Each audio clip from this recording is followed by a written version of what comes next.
You said butter and ghee, which I call like byproducts of dairy, but do you ever do dairy yogurts, cheeses, kefir, milk? Very rarely. Um, and if I were to eat dairy, it's going to be with meat. And so meat's always the meal. Dairy's okay, it's fine, but it's not optimal. And I really like being optimal. I feel better optimal. Dairy, first of all, there's a big difference between raw milk and whole milk, raw milk and pasteurized milk and so forth. And so if I were to get that, I try to get like a raw milk. If I'm going to have milk, I'm going to have a glass of milk every now and then, like every few months or a few weeks or something like that. There's a few times that I maybe wouldn't have had milk that whole year. Yogurt every now and then. Like my brother, when he got on this, he did really well. He lost like 20 pounds in a month. Was feeling great. And then he's like, well, can you eat dairy? I was like, well, you can, but I would only eat it with meat, melt cheese onto meat or whatever, have a glass of milk occasionally. And I say that very carefully, very specifically to everyone. And everyone always hears, I can eat as much dairy as I want.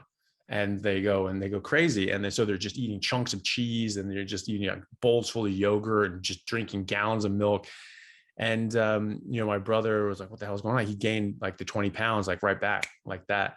But, certainly I noticed people that will start drinking a lot more milk and eating a lot more dairy and yogurt. And they'll also have a bit of, skin blotchiness, and they'll have little problems because it's not necessarily something that you want to have every day, certainly. I'm guessing then your thoughts on like whey protein isolate or protein powders, even if they're the 100% grass fed beef protein. I know there's one called Prime Protein that's out right now that's like 100% beef of protein powder somehow. Okay. I'm Yeah. guessing you would think those ones are no go. I just don't think you need them, Right. and if you're eating enough meat, like you don't. Um, so that's first of all. Second of all, most of these things have a lot of crap in them besides the whey protein and the beef protein. They have artificial sweeteners and other sorts of things that I just don't want. And artificial sweeteners have a ton of problems. They can give an insulin response, and they can screw up your metabolism, and just like sugar can. And so that's something that I think people should really avoid as well. Um, it's very hard. You can get some of the natural proteins that are just like, I think there's something called like naked protein or whatever. And it's just the whey protein. And if you wanted to, like, fine, but you don't need to, and that's the thing. It is a supplement. You're supplementing Mhm. your diet. Well, do you need to? Is your diet deficient in anything? If it's not, then you don't need to supplement. Wow. Yeah, so I have protein powder sometimes, but Yeah, that's just that's because I fine. don't like I like the I get sometimes I'm like, okay, more beef. Can I just have a new flavor? I'm gonna be I tell people, Yeah. I say, hey, I'm not promoting protein powder. I'm not saying have people should have protein powder. I'm just saying it's convenient for me in the morning. I'm most interested in that. For me, I go to the gym and work out, though you can't tell. Because for me, my background, I was a track athlete, so I was a hurdler and a sprinter, and I had more muscle. And then when I started eating more carnivore, I have not been able to gain the same kind of muscle or feel like I have the same kind of pump in the gym without having maybe some carbs. So I talked to Keto Savage Robert Sykes about this, and he was like, that's just because you're not fat adapted, because you go back and forth between having some carbs sometimes and not. So I'm just wondering for you, do you ever notice a dip in energy? Yeah. So when I work out, I actually get energy from working out.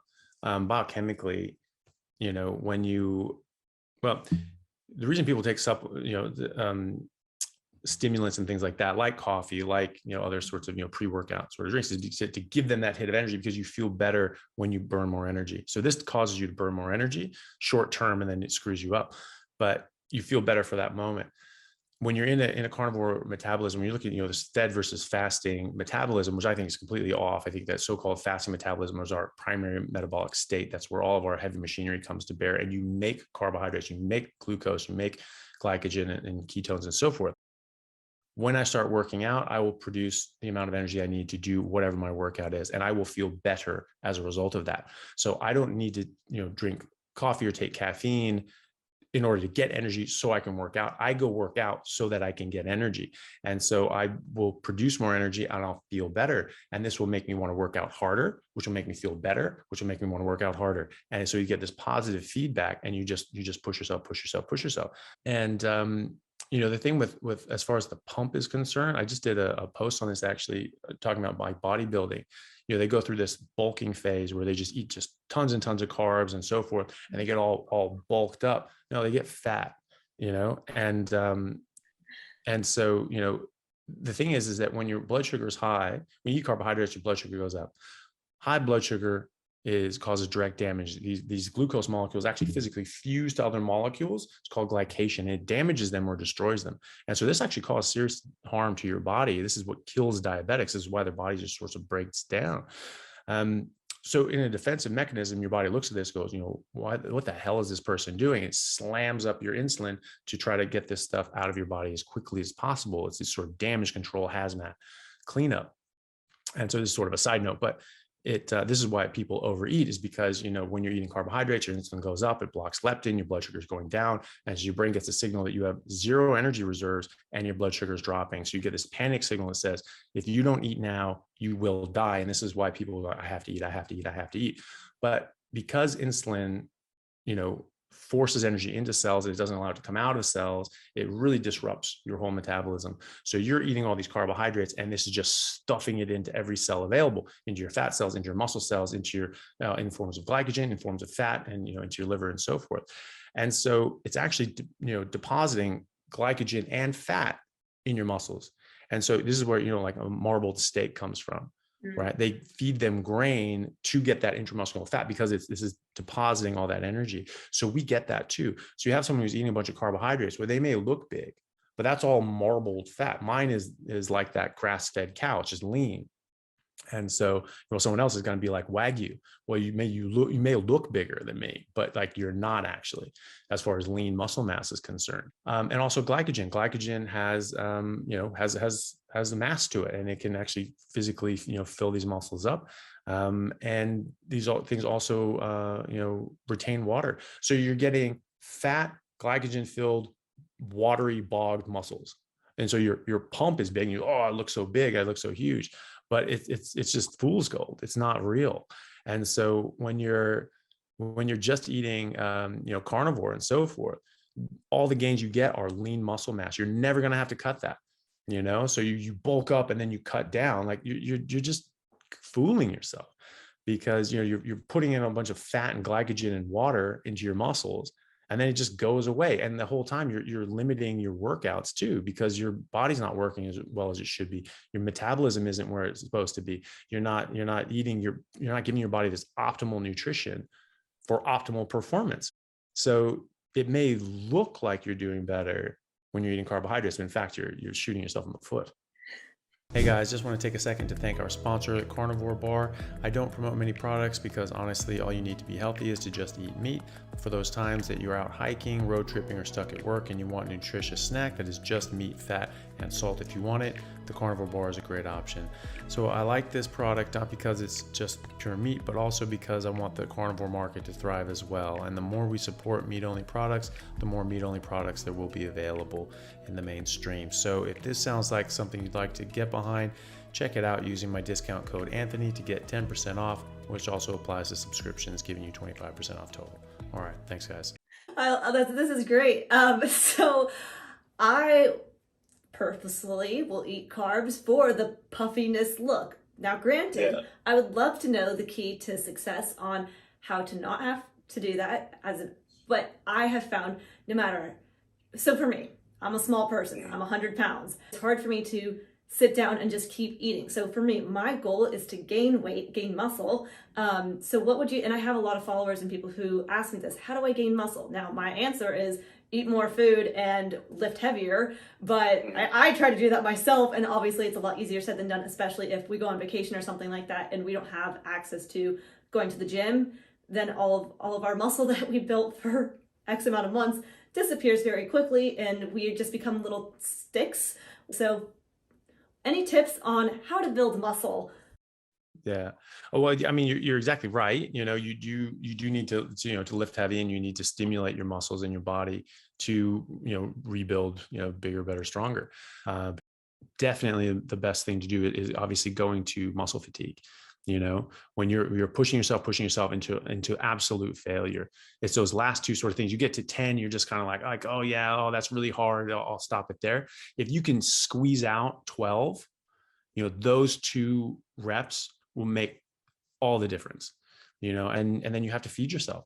So again, after you finish working out, I always try to eat after I work out. I always just feel better when I train on an empty stomach. I've always played better, trained better when I did that. And then so I'd eat until I was full. And then if I'm working out a lot, maybe the next morning, be like, ooh, I want to eat again. And so I'd have another steak or something like that. Generally, when I'm working out a lot, I double the amount of meat that I'm eating. So I might eat like 4 pounds, 5 pounds of fatty meat in a day. And that's if I'm lifting consistently. If I'm not, my body will just sort of switch back to about 2 pounds a day. And that's how much it takes to maintain me.